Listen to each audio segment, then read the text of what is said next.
So in your life, that's just like avoiding negotiation with yourself, because your brain is going to try and negotiate with you, and it's like how you respond to that. And then avoiding negotiation with others, and that really tests you. It's like, how bad do you want this, to where you're willing to like tell your buddies, I'm like, man, like, if you love me, this is what I want. Like, we can hang out another time. It's just, now I gotta get to bed. I've got these goals that I really want to accomplish.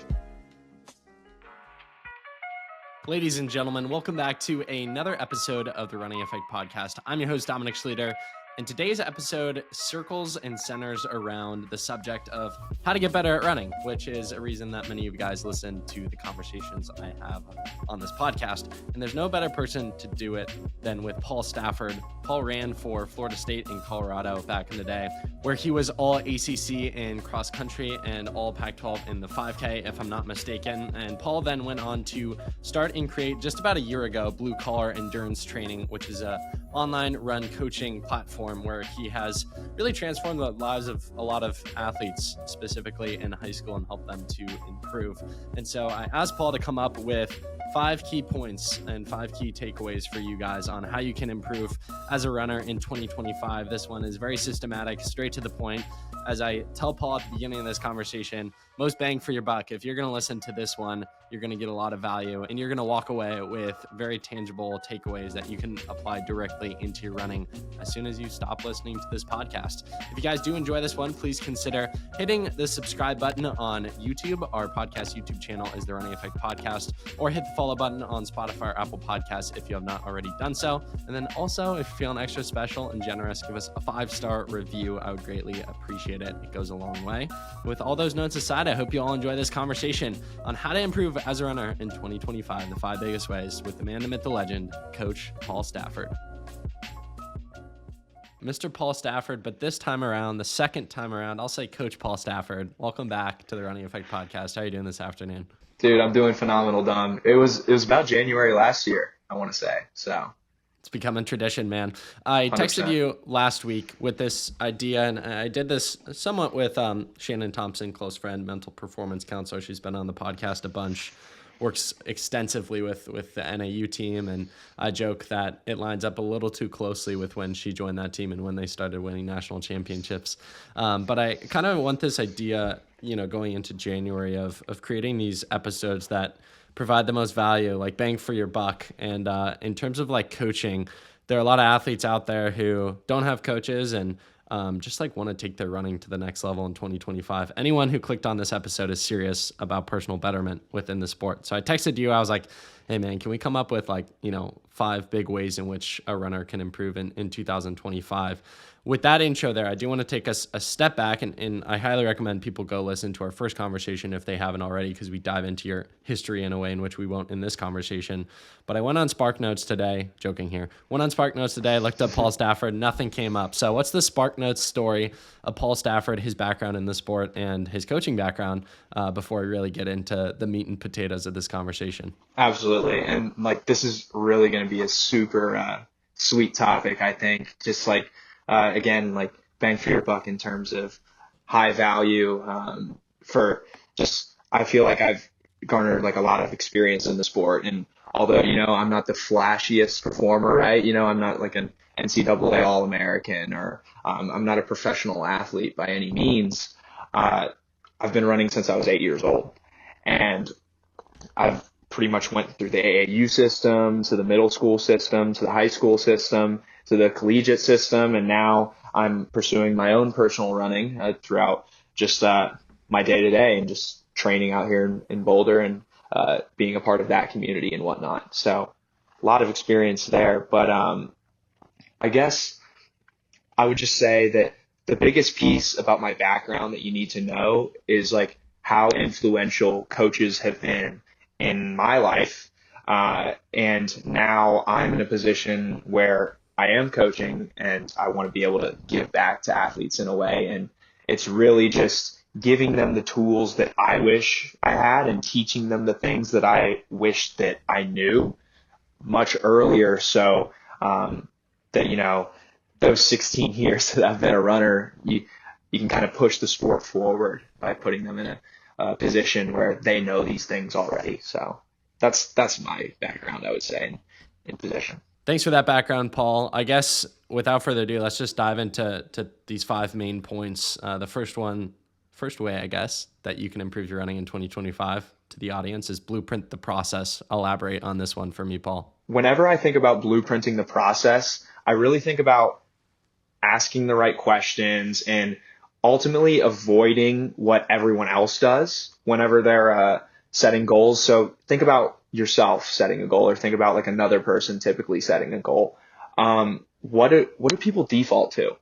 They tend to be like, oh, I want to run this time, or I want to win state, I want to do this or that, and it's just like very, very much so. It's the fun thing to talk about, right? It's the automatic, if you will.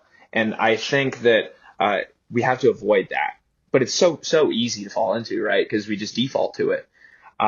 So avoiding outcome-based goals and then flipping our perspective to the process and what does it look like from start to finish? How do I get from point A to point B? What does that day-to-day look like? What's the boring? I think is like a really good point there, because no one really wants to talk about that. It's, when am I waking up? When am I like getting the process started throughout the day? What does the end to that look like to set me up for the next day? Because it's like, getting that ball rolling. It's a whole blueprint of how do I get from point A to point B. We're not creating just this pass fail, if you will, that comes very often from outcome-based goals. So yeah. How far can you get? Or maybe it's not even a question of how far can you get, but how sustainable is it to only chase after outcome-based goals? How far can you get in the sport with that mindset? I feel like whenever it comes to outcome-based goals, especially in the sport, because, as I know, there's levels to everything. And I do think that, when you're first starting, outcomes can like tend to work because there's that newness to it. When you get starting in something, the results start to, how do I put it? The results just come a little bit easier because you're so new to it. And so your body responds to everything. The adaptations are there. And it seems like everything you're doing is working because you're so fresh in it. And so I think a lot of people that are listening to this, although there may be new runners, I think there's a lot of people that are consistent runners in here. And I think it really more so suits them. I think when it comes to the sustainability piece, it really isn't sustainable, like maybe past like the first like 6 months to a year of running and whatnot. So that's where I would put it in terms of timeline. This might be a question I might ask you out of each of these 5 points, but for someone listening today, what's the practical takeaway that they can implement into their daily life in terms of blueprinting the process? I think it all starts with waking up. I know it's like nobody wants to hear that. And a lot of times it really is the boring answer because people are looking for the 1% when they haven't mastered the 99%. And so I think that, for me, whenever the changes in my life started to happen and whenever I started to become a great runner in high school rather than an average one, I was just waking up consistently at like 5:50, 6 a.m. But it was consistent, right? And that was just me in my position because, we had to be at school at 7, right? Or 7:30, whatever it may be. But it was consistent and it started in the morning. And just so many people like lose time just like laying in bed instead of like attacking the dawn, if you will, that kind of thing. I'm curious, to that point, how much of you saying waking up is just like getting a deeper look at your mindset there, having you elaborate? How much of that is like doing tangible running things, right? So like doing a band routine or like getting a healthy breakfast versus like non-running things and just fostering the discipline of waking up early and on time and consistently? Or is it both in your mind? I think it's a lot more simple than the running piece. I think it starts with putting those 2 feet on the floor and kicking the sheets. If you really want to go into the day aggressively, I found something that was really helpful for me and some people on my high school team, it was like, take your phone out of the room, put it in another room, because I think really just that dopamine type piece that, a lot of people are hyperfixating now on social media and noticing like how hooking that algorithm is. We're just losing so much time in our day. Just by doing the morning scroll, laying in bed where it's nice and warm and comfy, and forcing yourself to get up and, go into the other room. You're probably going to end up starting the habit of doing other tasks that are really getting the productivity ball of your day rolling before that phone can kind of hook you in. I think it's becoming like pretty poisonous. I'm not going to lie, but I fully agree. I love that. Man. Yeah. Even for me, if I start out my day by checking my phone, which it's funny, I sleep with my phone in a separate room than me. So one step ahead of you on that advice. Nice, man. There we go. Yeah. I try to wake up. Generally I shower or drink a tall glass of water. It's key. Got to hydrate and hydrate, as I say. I'll take a shower, and then I'll always try to pray and journal, and then like read a little something before picking up my phone. And I find I'm just like so much more grounded through that process. And there is extensive science behind doing things like that or other activities before looking at your phone that I'd recommend people look up. But only final point before moving on to point 2. Gabby Thomas told me a year ago in my conversation with her in January of 2024, before she went on to win 3 Olympic golds. So you can take her advice for sure. She said, the most successful athlete is normally the athlete with the most boring life. And I thought that was fascinating. Yeah, I really couldn't agree with that point like further, actually. And I really have found, like, even in the NCAA, it kind of got to the point where, like, a lot of people were negotiating with themselves a little bit in terms of like their lifestyle, but it's really refreshing. I think moving to Boulder, I've really like kind of seen this, that a lot of these like guys and girls, like their lifestyle, it's nothing crazy. It really is just this like super boring thing, and nobody wants that, but they want the glamour of being a professional athlete. So it's like that trade-off, but to see it is super cool. So the other really interesting takeaway from that conversation, there were many, but that's front of mind, is she talked about how the best of the best don't view sacrifices as sacrifices, which I thought was fascinating, and actually was like the first time I'd kind of heard that concept, because on the podcast, the best runners always talk about like the sacrifices they have to make. And she goes, you just love it so much that these things, yes, they're sacrifices for sure, but like you don't view it as missing out on something, because the thing you want the most is what you're doing it for. And I was like, dang, so good. So it's good. Like so flipping, like, like so flipping. Definitely, like, and I feel like you hear it like in football locker room speeches all the time. It's like that kind of deal. Like, even I feel like you could hear that from Saban, and I love Saban stuff, but like that's a cool flip to it. Totally. Point 2 from you, second point in which you can take your running to the next level, establishing momentum. Yeah. Getting the ball rolling. And I think, we're January 2025. It's to the point where it's like everyone's really like trying to get that ball rolling, but 4 months later, like, how many people are going to be sticking to those commitments that they've made to themselves when the calendar flipped? That's when it comes to being a better runner, you have to establish momentum in your training. And so sometimes let's look at like training hard versus not training hard enough, right? I heard once, and so my roommate is Seth Hirsch. He's I want to say he got 3rd at Foot Locker in high school. He ran at Wisconsin, then transferred to Colorado, and now he's one of the best bikers, and he self-coaches himself as well. He took the Flagstaff KOM, which on Strava, you can actually get pro deals off of doing that.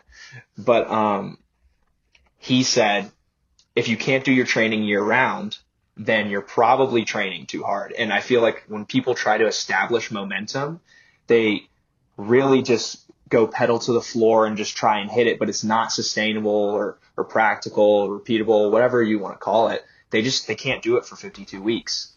And I think it really just is that zooming out piece. Look at the calendar all the way through. Are these workouts that I'm doing now in January, could I do that in December? Could I, or am I going to end up hurt or just overly fatigued? Yeah, that's what I would say with that.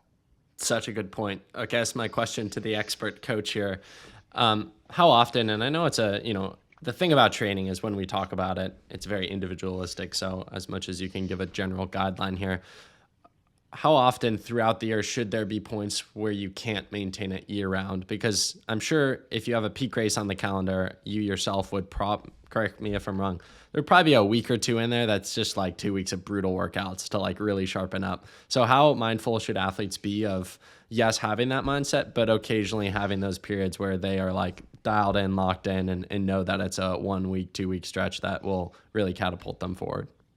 And I think you hit the nail on the head with that 1 or 2 week piece. A lot of the time it's just a lot of foundational stuff, and we'll dig into a little bit of nitty gritty here. Whenever I had my race in the Netherlands this fall, the day after the race, I was fortunate enough to go on a shakeout with one of the local teams, and there was a guy there. He was an Olympian, a Dutch Olympian named Mike Foppen, and such a good athlete. Legend. And really, really insightful conversation I had with him.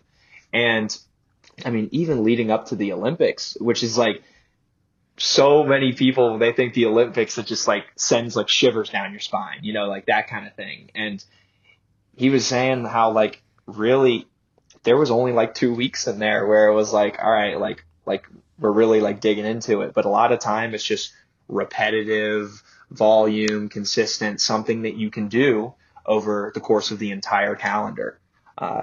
And I found that like so insightful. But the thing is, it's just you gotta find that pocket for yourself. Like what does that look like for you? And very often people just don't really have the guidance to make that happen, So that's where a great coach can come in. Yeah. So a lot of times humans learn through stories. So I'm going to share a personal story and get your advice like you were coaching me. So last year, probably around February, March, started training for a marathon. And, I hit the ground running pretty hard. And I think I did things overall pretty smart and pretty, if you were to coach me, I think workouts and training load, everything would have looked pretty similar.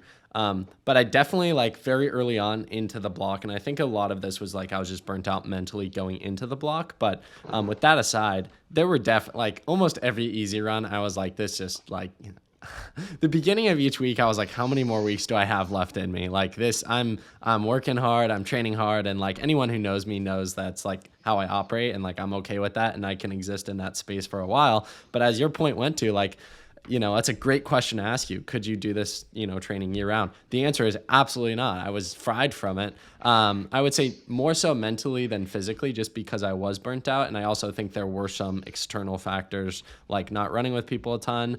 It was freezing cold. So it just like wasn't as enjoyable as it would have been if I was like in a group or it was the summer or whatnot. But those things matter. Like they do matter and they do add up. So if you were to coach me back in the day and, I'm on, week 3, 4, 5 of a 12-week block and I'm like, man, I'm counting down the weeks until race day because this is brutal for me.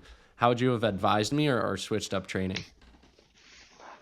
I would really, it depends on like the day and like what we're doing, right? And that's the answer a lot of time in coaching.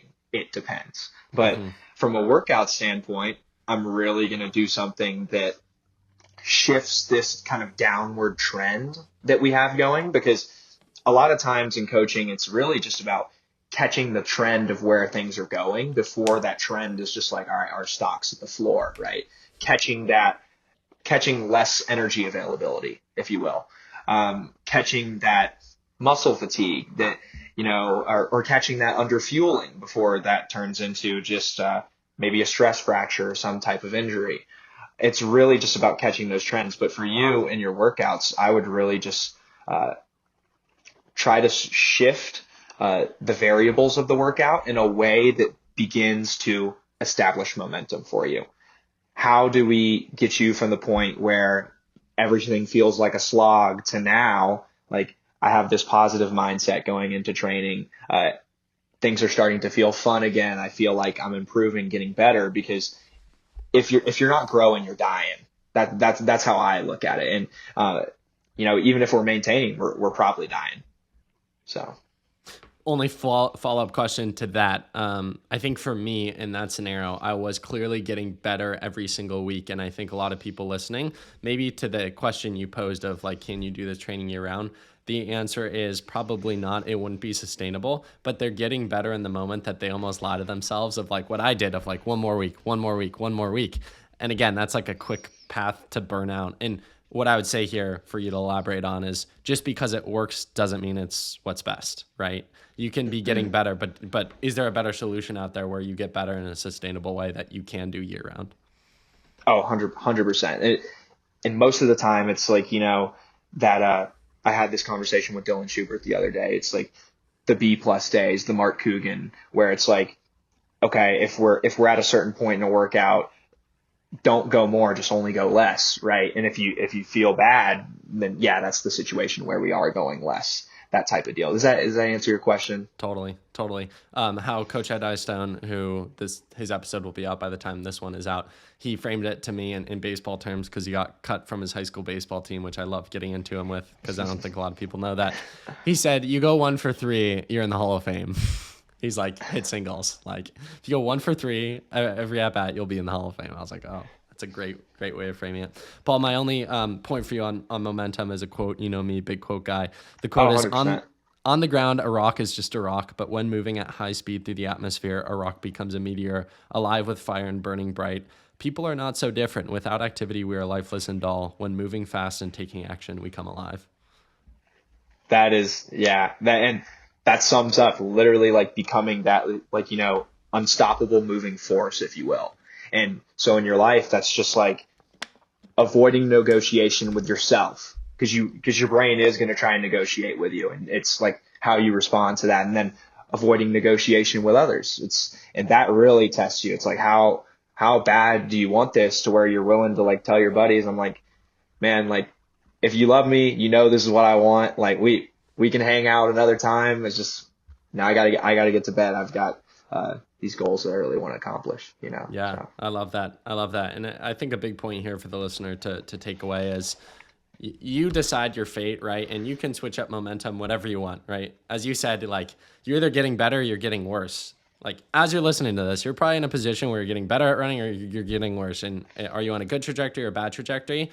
And I just want you to be aware that you can switch that right now. You can decide to, get on a new training plan, switch up things today. And it doesn't matter if it's, the middle of January and you didn't set these fancy New Year's resolutions. Like, as they say, the best time to plant a tree was 20 years ago. The second best time is today. And in momentum, if you look into the word, it's all about the present moment and where you're headed. So, and even if you're like halfway through a season and you had a bad race and you're like, oh, this season isn't being, what I hoped it to be, doesn't matter. Just like figure out how you get good momentum. And we're in the thick of college football playoff season. And I'm a Texas and Ohio State fan, which don't ask me who I'm cheering for this week. I have no clue who. It's a tough decision. But anyways, Texas played ASU, right? And they're like beating the crap out of them, up by a ton. Right. But ASU started to pick up momentum, and immediately I was just like, I can't watch anymore because I knew ASU had all the momentum. And to them and their coaching staff, it probably wasn't about the current score; it was about the momentum and clinging on to that. So, didn't necessarily think I was going to bring up a CFP football analogy, but hey, I think it works there.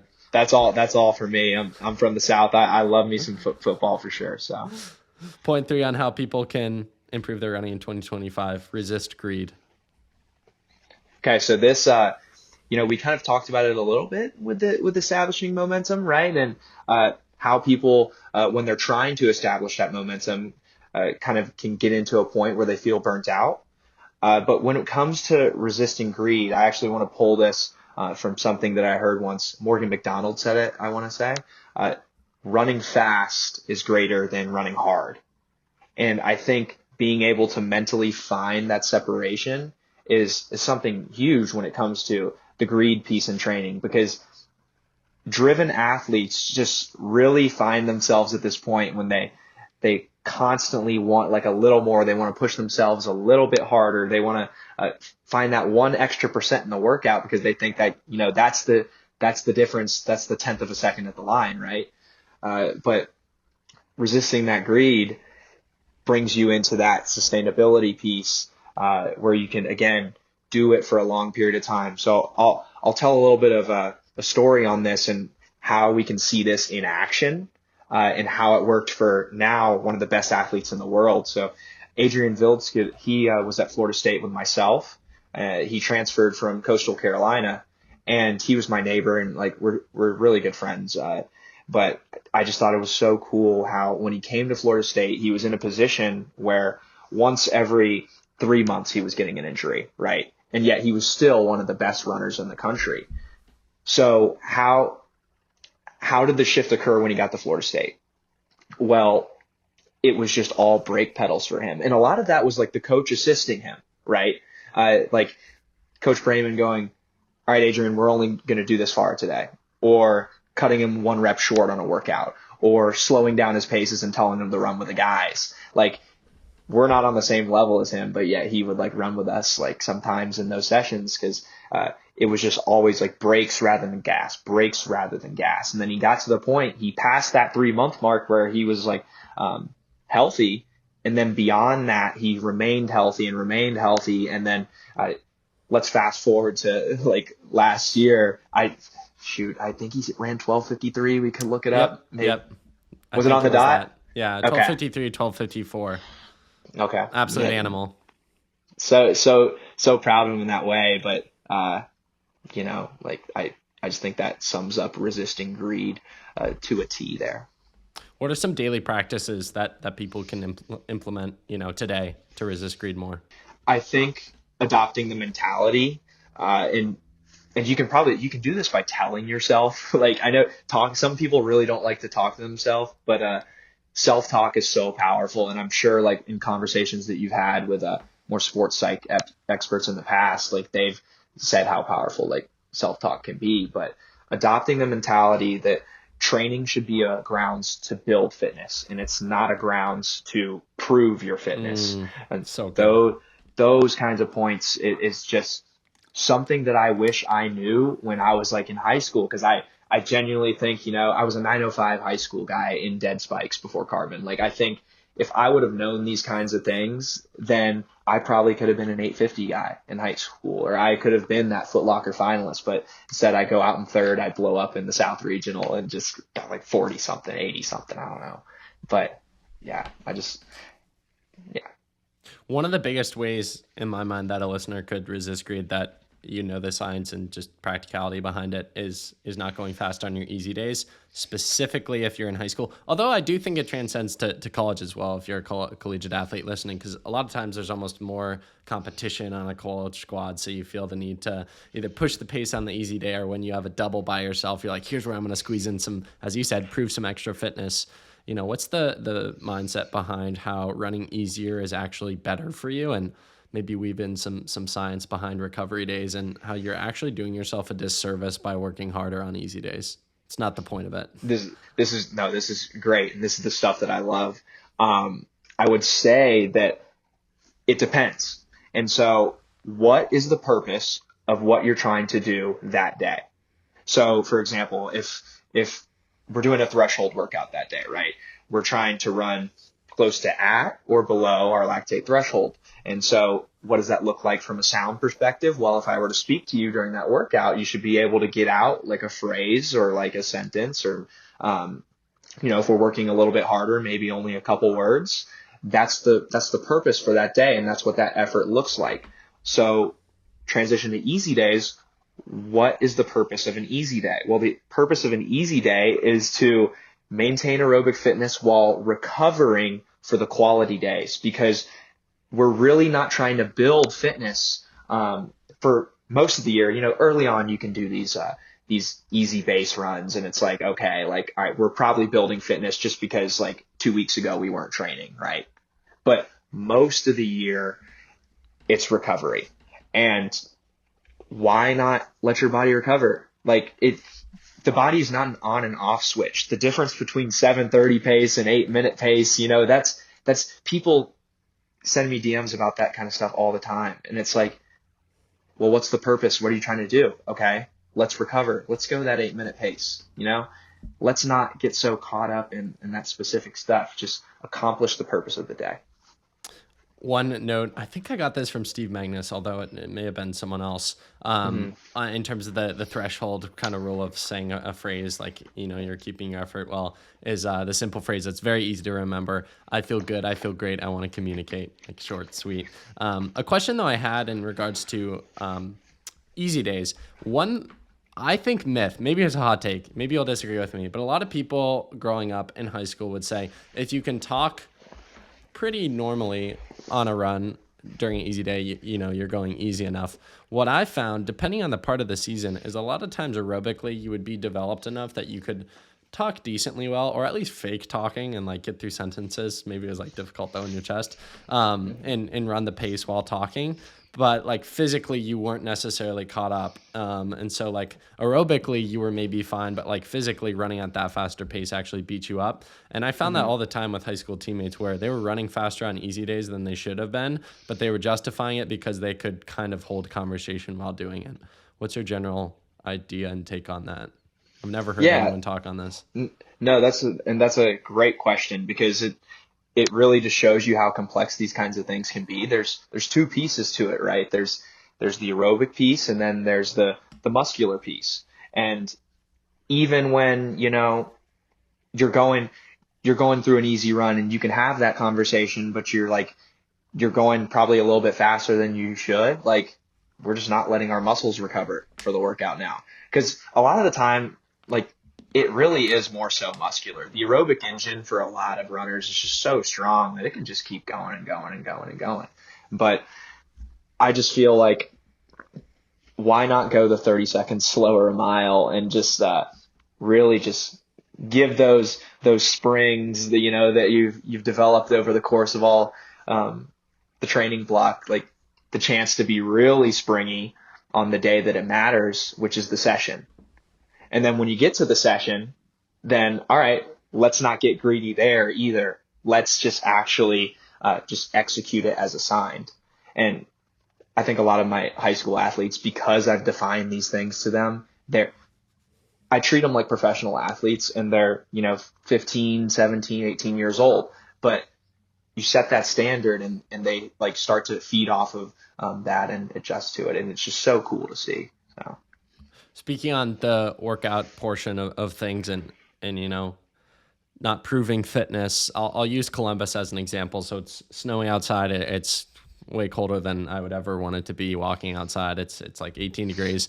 And if you get windy, like classic Midwest winter. And, a lot of people listening right now across the country are in similar-esque situations.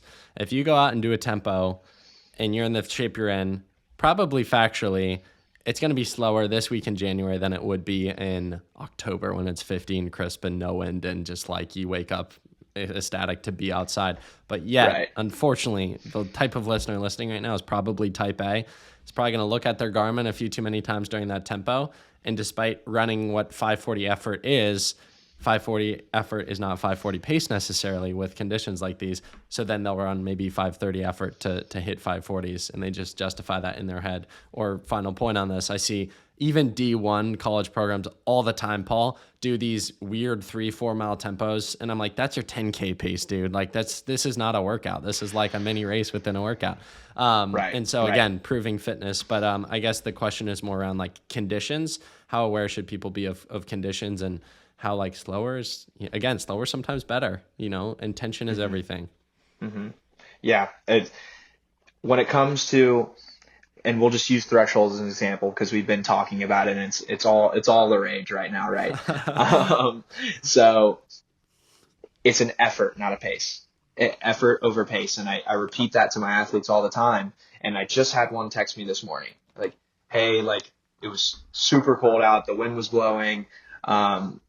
All these different factors in play, and the track's just like not the track. It's like got a little bit of obstacles here and there because of the weather conditions. So these are the splits I ran. Guess what? He ran slower because we taught him to do that, and that's like their instincts now. We're training the athlete's instinct, like that training IQ. But the question was how to adjust those. And just in general, like I love some balloons. I don't know. I don't know what that was. Keeping the podcast light, 35 minutes in. I guess just like, yeah, you kind of answered it, quite frankly, but the benefit of sticking to intention and effort over like forcing a pace, when the conditions aren't ideal. Yeah, I would just say if you have all these different factors, the shoes you're wearing, the weather outside, what did you eat, like how rested are you, all these different factors come into play, and that determines what the pace should be, right? It's the effort that determines the pace, not the other way around. You get what I'm saying? Like, because sometimes that pace is going to be way harder, and that's not the goal of the workout. What's the purpose? Point 4, way to improve in 2025 as a runner, champions mentality. Take me through this one. So whenever I think about champions mentality, I like to think about two guys in specific. I think of like Michael Phelps. I think of Kobe Bryant. And when I think about them and their mentality, it kind of goes back to like negotiating with others a little bit, that one little point that we touched on earlier on. But they just have, and it's genuine. It is like actually like genuinely like who they are. It's not something that like they trained. It is like their DNA. They genuinely do not care your opinion of them. Like I remember hearing this story. Have you watched The Redeem Team? It's that documentary on awesome.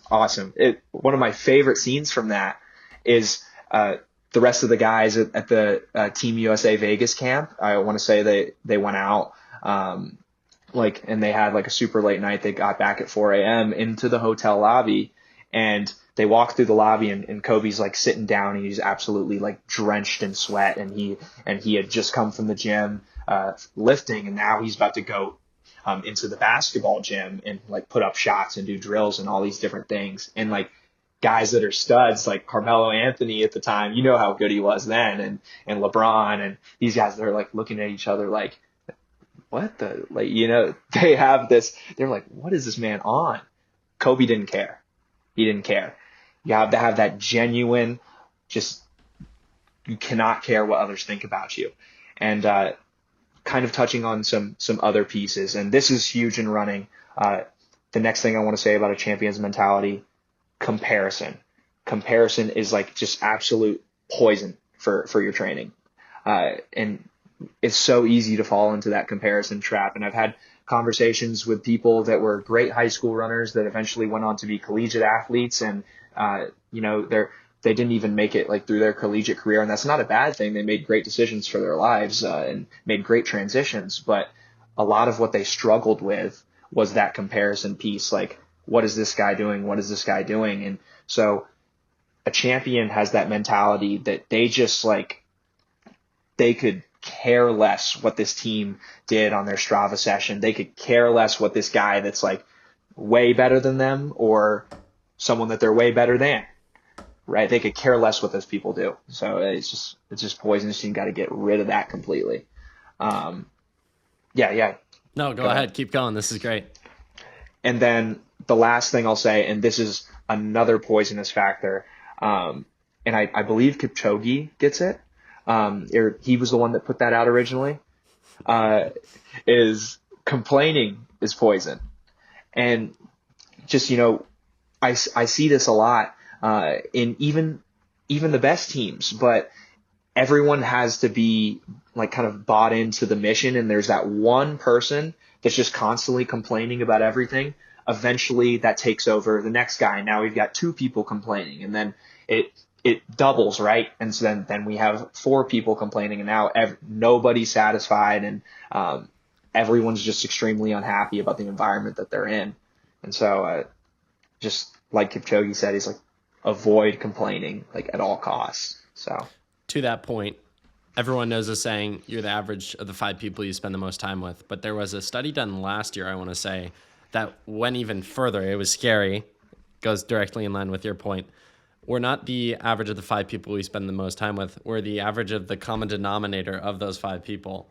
So if we have 4 really good friends, but the 5th one is poisonous and like complains, as you were saying, we'll start to complain ourselves. I see this all the time on teams, specifically within high schools. They'll have like a solid 5, but they've got like 1 or 2 guys who like drag on easy days, who play in the pond, who like throw sticks. And as you said, soon enough, the poison spreads throughout the team. And again, it goes back to the momentum point, right? Mm-hmm. It creates negative Yeah. momentum and takes over the team. And then I love the Kobe example that you shared earlier, because I'll text it to you, because I was thinking when you were talking there, I was like, did I text this to him? I don't think I did. Probably the best podcast I listened to last year. It was on Founders Podcast, and Founders Podcast, one of my favorite podcasts at the moment. It's this guy who just reads autobiographies basically of founders. Mm-hmm. And then he kind of like basically talks about that book and that founder, like all of them, Musk, Arnold Schwarzenegger, Kobe Bryant, Michael Jordan, like one of the best podcasts out there. But this podcast episode was dedicated to Kobe Bryant and Michael Jordan and their mindsets. And he shares this story of how Kobe and Michael, you know, all the time in their press conferences and interviews, people would always ask them about expectations others had for themselves and how much pressure that created. And, you know, was that ever like stressful or anxiety, like X, Y, and Z. People always, you know, expectation, right? You're Michael Jordan. What's the expectation? Kobe Bryant, expectation. Like that's all that people talk about. I think it was Kobe who, when asked about this question of like, do people's expectations bother you? He goes, absolutely not. And here's the key line. He goes, because no one's expectations for myself will ever be greater than my own. I was just like, boom. So good. Oh my goodness, man. And it's just like that. It's like so intense, but it's like, I think it hits so hard because it's so real from him. But then on top of that, the icing on the cake is, you know, who he is and what he's done. And it's just, wow, that's just crazy. So totally. Yeah. Close this out here, Paul. Point 5, beginner's mindset. So after you've done all the 4 things, right, you've established the momentum. Well, first we blueprinted the process, right? Then we establish the momentum. Then we resist the greed piece. Then we adopt that champion's mentality and fine tune it. Lastly, how do we maintain it? And I think that's the biggest piece when it comes to the beginner's mindset. How do we maintain this machine of excellence that we've built? Well, you really just got to change your mentality that, oh, I don't know anything at all. I think way too often people get there and then they think they've got it figured out. But how do you keep growing? Ask the right questions and never stop. I got that from Steve Magnus, and I've held on to that one like for an extremely long time. Because whenever you become complacent, you kind of get in that position where, okay, we're just not developing anymore. And as an endurance athlete, especially, like we constantly have to be focusing on the mental side of things that's going to allow us to train high volume but consistent year round in a way that's repeatable. And we're just not going to grow anymore if we're not figuring out new ways to execute what we're trying to do, right? Like if we look at training in history, we look at the 1990s, right? That was a time in training when people thought that VO2 max was the gold standard for performance. And so we placed all of our eggs in that basket, specifically in the US, really. And so we do all these like high intensity interval workouts and things that we think are going to increase our VO2 1 or 2 points. And then that's going to be the difference between a bronze and a gold medal. Well, if you look at like, I want to say 90 to like maybe even 2000, like just go look up the medal count for the US in distance events.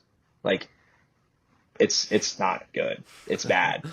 And someone along that line asked the right question, and training made a shift to the point where, okay, now we found a new way to grow and develop. And look now, like what 2024 were, how many medals did distance win? So many. It was like, just take the 15, 3 in the top 6, 3 in the top 5, 3 in the top 5. Unreal. Yeah. Unreal. And so I think that sums it up, like the beginner's mindset, ask the right questions. And I'll pull one more thing from Mark Wetmore, who like a huge inspiration of mine, like genuinely, like I think one of the most influential like coaches in the NCAA of all time, if not the most influential. After I ran my 15K race this past fall, he shot me a nice message, and he was like Paul, like congrats on your race, and you know this is this is great for you. This probably equates to like a sub 2:15 marathon, like give or take, I'm more of an aerobic athlete, but when it came to learning, and I was like, cause I told him, I was like, I'm still digging through that like contemporary textbook that you recommended to me a while back. So I'm still learning, coach. And he's like, good, keep going. An endless amount, never settle.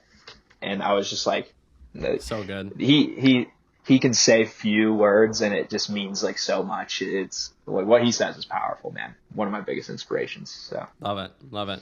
If you think you have it figured out, you'll never learn. And if you never learn, you'll never grow. So I see that with the best coaches, as you mentioned, with the best athletes, people like Jakob Ingebrigtsen, Kipchoge, them and their coaches are always looking for ways to improve. And yeah, if you're not getting better, you're getting worse. So answer that question and then take the steps to properly solve that solution. Paul, wrapping this up, I appreciate those 5 points. Even me, myself, took a lot away from that and hope the listener did as well.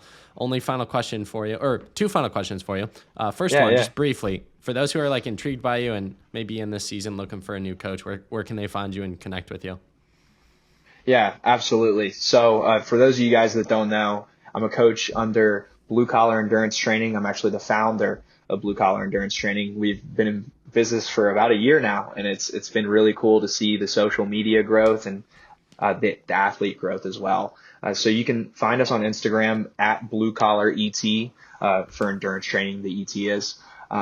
We do online coaching and we do also training camps. And we recently did a super innovative winter training camp from December 26th to January 5th, where we had 7 athletes come into Florida, and we trained and we put together lactate profiles for all the athletes. And with the lactate profiles, now when these kids go home and they already know how to do threshold work, they know how to dial that piece in, but now we have information that kind of justifies the efforts that we've already been doing, like over just the course of like a long period of time, right? So super cool. I'm so excited for the future of this. I love it. You knocked 2 birds out with 1 stone, because I was going to ask you about the camp thing, so I appreciate that. Man. Closing out in 2025, I kind of want to do some more rapid fires, which I know is like a little bit of a cliche on podcasts, but I really want to get into the mind of like the individuals who are on the podcast and like figure out what their go-tos are. So 10 quick questions, rapid fire style. Number 1, what shoe are you currently training in the most? What shoe am I training in the most right now? I've done 10 years on the Nike Pegasus, but recently the On Cloud Surfer Next. That's really been like a game changer for me. So DM me if you agree, but the pegs peaked at the 35, I must say. Haven't been the same since. Number 2, what's your go-to recovery snack or meal? Right now, I've really been on protein yogurt with protein granola. And so it's just like, I'm really trying to build muscle and also get the carbs piece in. So it's just a really like good snack for a distance runner. Good protein, good carbs. Number 3, what one part of your routine do you swear by? That's a tough one, man. Dude, I would just say, I'm going to say getting up. Yeah. Tie it back to the podcast. I love it. Yeah. What's one piece of gear you can't live without? I'm going to go my lactate meter right now, even though technically I could train without it because I'm dialed in on myself, but I love it. So what's your favorite workout for building speed? Great question for you. I really like the low volume. So low volume, non-acidic, like just kind of repetition work, right? So 200s, 300s at like goal race pace, but you probably only do like 2,000 meters worth in the entire session. It's just lightly dosing it. I think that's great because it's repetitive over time. What's your go-to mantra during a tough race or workout? Honestly, man, I don't really have the mantra. I just kind of shake my arms out. It's more so physical than like verbal. What's your ideal pre-race breakfast? Pre-race breakfast, we're going oatmeal with like honey in it. So, you've got like the dense carbs of the oatmeal, but then you've also got like those super fast absorbing simple carbs of like the honey. What's the best running route or trail you've ever run? My hometown, Clay Road Networks in citrus growing country in Central Florida, Lake Wales, Babson Park. What's your most used app or tech gadget for training besides Lactic, because you use that one? Yeah, I mean, I use probably the Coros Pace 3. I think that one's great. Yeah. Last but not least, number 10, what's one underrated tip for staying injury free? Staying injury free, just make your training sustainable. Like you got to be able to do it for 52 weeks. That's how you stay healthy. And then recover. Paul, that's a wrap. Appreciate you taking the time to be so detailed with sharing that wisdom with the listener. I think it's going to benefit a lot of people. And for those that were impacted by this one, share the love, share this episode with friends so we can impact as many people as possible, and go check out Paul's work specifically. I think the Instagram would be a good place to start, where you share, wisdom like this a lot of times on the daily. So Paul, really appreciate it. And yeah, you yourself, man, best of luck in 2025 with both running and coaching.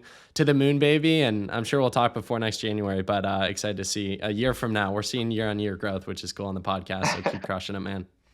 Tom, I really appreciate you, man. You're inspiring as well. So take it easy.